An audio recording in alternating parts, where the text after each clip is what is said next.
तो गाइस, कैसे हो आप सभी लोग। अगर आप लोगों ने अभी तक इसका पिछला एपिसोड नहीं देखा है तो पहले जाकर उसको देख लीजिए। अगर देख लिया है तो चलिए वीडियो को शुरू करते हैं।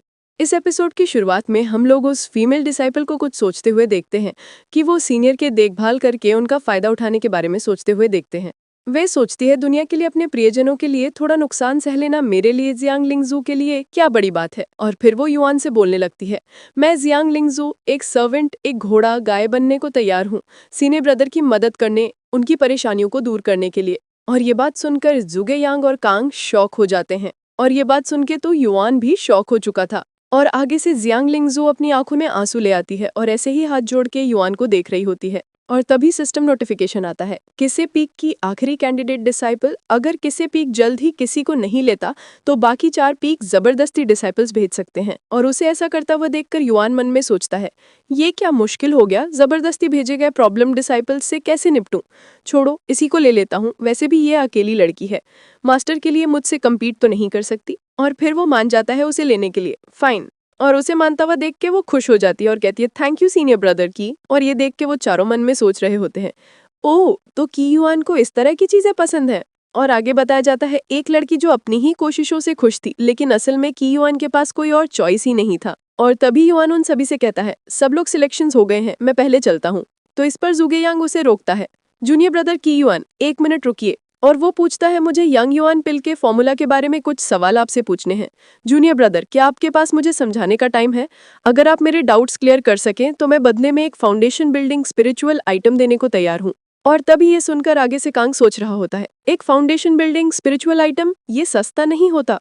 और क्वांगरेन मन में सोचता है, सच में डिवाइन मेडिसिन पीक का डिसाइपल की युआन से पिल मेकिंग के बारे में पूछ रहा है। और तभी युआन उनसे कहता है, मैं शाम को अपने पेट को घुमाने के लिए पहाड़ से नीचे जाऊंगा, मैं तुम्हारे लिए एक बार देख सकता हूँ।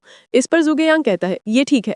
और उसके बाद युआन जियांग लिंगजू को यहाँ से चलने के लिए कहता है, जूनियर सिस्टर चलो। तो वो भी मान जाती है, ओ ठीक है। और उसके पीछे पीछे जाने लगती है। और उन दोनों के जाने के बाद कांग जुगे यांग को पकड़कर चिल्लाते हुए कहता है, जूनियर ब्रदर जुगे, क्या तुम श्योर हो कि तुम की युआन से फॉर्मूला के बारे में पूछना चाहते हो? इस पर वो आगे से कहता है, जूनियर ब्रदर की युआन बहुत ही ज्यादा टैलेंटेड है और अक्सर काफी शॉकिंग आइडियाज के साथ आता है पिल मेकिंग के लिए। हो सकता है उसके पास कुछ यूनिक इनसाइट्स हो। आधे महीने पहले मैं की युआन से मिला था जब वो अपने पेट को घुमा गया था। उसके साथ फॉर्मूलाज डिस्कस करना काफी फायदेमंद था। और ये बात सुन के कांग मन में सोचता है, ये क्या है, एक पागल जिसकी सोच इतनी ब्रॉड है। और तभी उसके बाद क्वांगरेन कह रहा होता है, अगर वो इतना ही कैपेबल होता जितना तुम कह रहे हो तो क्या उसके पास अभी भी एक फाउंडेशन बिल्डिंग स्पिरिचुअल आइटम की कमी होती?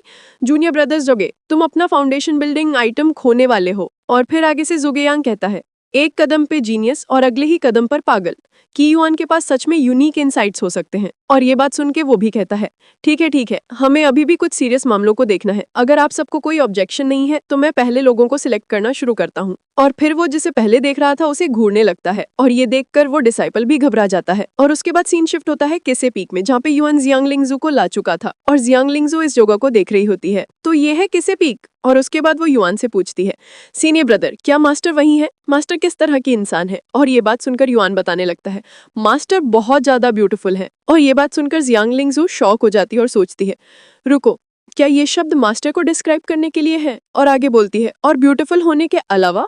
इस पर भी वो कहता है, मास्टर का फिगर भी काफी अच्छा है। और युआन की बातें सुनकर जियांग लिंगजू सोच रही होती है, क्या ऑब्सेशन लीनेज के कल्टीवेटर्स इसी तरह के होते हैं? सच में डरावने हैं। और फिर आगे से वो कहती है, सीनियर ब्रदर, एक नए एडमिशन लिए हुए डिसाइपल के तौर पे क्या मैं मास्टर को अपने रिस्पेक्ट्स दे सकती हूँ? और ये बात सुनकर युआन कहता है, तुम नहीं जा सकती, माउंटेन टॉप पर एक रेस्ट्रिक्शन लगा हुआ है। मास्टर ने एक बार कहा था, जब तक युआन पिल स्टेज में कदम ना रख लो तब तक माउंटेन टॉप पर उनसे मिलने जाने की इजाजत नहीं है। और ये बात सुनकर वो शॉक हो जाती है और मन में सोचने लगती है, क्या कल्टीवेशन के पाथ में 7 स्टेजेस होते हैं? की रिफाइनिंग, फाउंडेशन बिल्डिंग, युआन पिल, डिवाइन इन्फेंट, पर्पल मैंशन, यिन स्पिरिट और यंग स्पिरिट।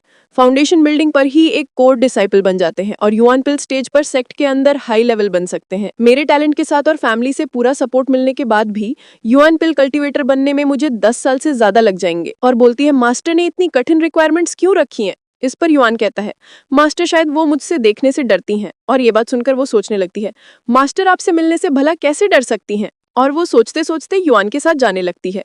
लेकिन एक रूमर है कि जब की युआन ने मास्टर को देखा था उसके बाद वो सेक्ट में कभी दोबारा दिखा ही नहीं। तो उसने ऐसा कौन सा टैबू तोड़ दिया था? और तभी आगे से युआन जियांग लिंगजू को बताता है, वैसे जूनियर सिस्टर, मेरा ओरिजिनल प्लान किसी पीक पर किसी को रिक्रूट करने का नहीं था, इसलिए मैंने तुम्हारे रहने के लिए कोई जगह तैयार नहीं की है। और वो पीछे इशारा करके कहता है, कोर्टयार्ड में कुछ घास फूस वाले एरियाज हैं और कुछ लकड़ी पड़ी है, क्या तुम्हारे हाथ काम करने में अच्छे हैं?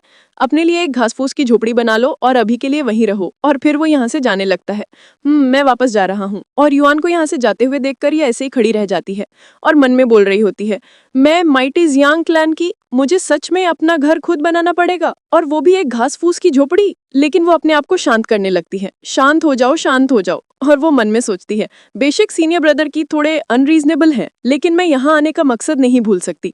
मुझे उस एक्सपर्ट को ढूंढना ही होगा जो नेचुरल डिजास्टर्स का सामना कर सकता है। थोड़ी देर बाद जियांग लिंगजू अपने रहने के लिए घर बना लेती है और खुशी से कहती है, सब तैयार है। और आगे बताया जाता है, उसने जबरदस्ती स्पिरिचुअल पावर से उसे जोड़े रखा था। और वो आगे सोचने लगती है, अब मुझे सीनियर ब्रदर की के साथ थोड़ा रैपो बिल्ड करना होगा। और फिर वो युआन को आवाज लगाने लगती है, सीनियर ब्रदर। इस पर वो अंदर से कहता है, अंदर आ जाओ। उसके बाद जियांग लिंगजू अंदर आ जाती है और बोलती है, सीनियर ब्रदर, क्या आप गेम्स खेल रहे हैं? इस पर वो भी हाँ करता है। और फिर आगे से बताया जाता है, आज के कल्टीवेशन वर्ल्ड अब वैसी बेजुबान जगह नहीं रही जैसी पहले हुआ करती थी। एंटरटेनमेंट इंडस्ट्री बहुत ज्यादा फली फूली है। यहाँ पिल gambling, brothel entertainment, sword immortal dances और यहाँ तक कि गेम्स भी हैं। की युआन के हाथ में जो येड स्लिप है वो एक गेमिंग येड स्लिप लगती है। इन येड स्लिप्स में अलग अलग तरह के गेम स्टोर होते हैं, fighting, dungeon exploration, farming simulators और यहाँ तक कि कुछ स्पेशल कैटेगरीज भी। तुम नाम लो और वो उनके पास होता है। और आगे जियांग लिंगजू युआन की येड स्लिप को देखकर सोचती है, लेकिन सीनियर ब्रदर की येड स्लिप थोड़ी स्पेशल लग रही है। क्या सीनियर ब्रदर की पूरी दोपहर से गेमिंग कर रहे हैं? और फिर वो मन में गुस्सा होते हुए कहती है, डैमिनेट, मैं पूरी दोपहर से इतनी मेहनत कर रही हूँ, वो भी की रिफाइनिंग के स्टेज पर है, उसे कड़ी मेहनत क्यों नहीं करनी पड़ती? और फिर आगे से कहती है, सीनियर ब्रदर, आप कल्टीवेट नहीं करते। अगर मैं गलत नहीं हूं तो सीनियर ब्रदर पहले से ही की रिफाइनिंग के पीक पर हैं, फाउंडेशन बिल्डिंग से बस एक कदम दूर। आगे बताया जाता है, ये भी पीक की रिफाइनिंग पे है। और तभी युआन कहता है, तुम नहीं समझोगी, मैं कल्टीवेट ही कर रहा हूँ। और ये बात सुनकर वो सोचने लगती है, ऑब्सेशन लीनेज के कल्टीवेटर्स को ठीक से कल्टीवेट करने के लिए अपने ऑब्सेशन का ऑब्जेक्ट ढूंढना पड़ता है। कहीं सीनियर ब्रदर की का ऑब्सेशन गेम्स तो नहीं? लेकिन गेम्स का एडिक्टेड होना तो बस एडिक्टेड होना होता है।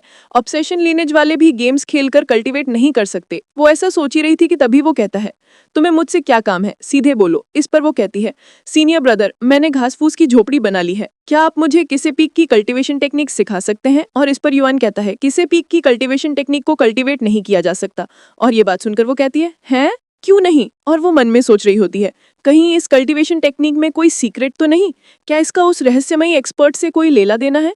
क्या मुझे अभी अभी एक क्लू मिला है? और आगे से युआन कहता है, क्योंकि ये कल्टीवेशन टेक्निक जहरीली है। और ये बात सुनकर वो सोच रही होती है, सेक्ट की कल्टीवेशन टेक्निक जहरीली कैसे हो सकती है? और कहती है, कोई बात नहीं सीनियर ब्रदर, मुझे कोई फर्क नहीं पड़ता। और वो अपना हाथ आगे कर लेती है। तो आगे से युआन एक येड स्लिप निकालने लगता है और कहता है, तो ठीक है, और यह है किसी पीक की कल्टीवेशन टेक्निक, युआन द्वारा रिफाइंड। और इसे देखकर जियांग लिंगजू कंफ्यूजन में सोचती है, ये क्या बकवास है? और वो युआन से ले लेती है और बोलती है, सीनियर ब्रदर, आप तो अमेजिंग है, आप कल्टीवेशन टेक्निक्स को मॉडिफाई भी कर सकते हैं। तो आगे से वो बताता है, मैंने इसे मॉडिफाई किया है, लेकिन बदकिस्मती से ये अभी तक पूरी तरह से रिवाइज नहीं हुई है।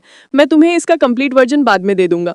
और आगे जियांग लिंगजू सोच रही होती है और फिर वो कहती है, शुक्रिया सीनियर ब्रदर। इसी के साथ ये एपिसोड खत्म होती है। अगर आप लोगों को मेरी वीडियो पसंद आई होगी तो वीडियो को लाइक करके चैनल को सब्सक्राइब जरूर करें और बेल नोटिफिकेशन को ऑन कर दें। Thank you.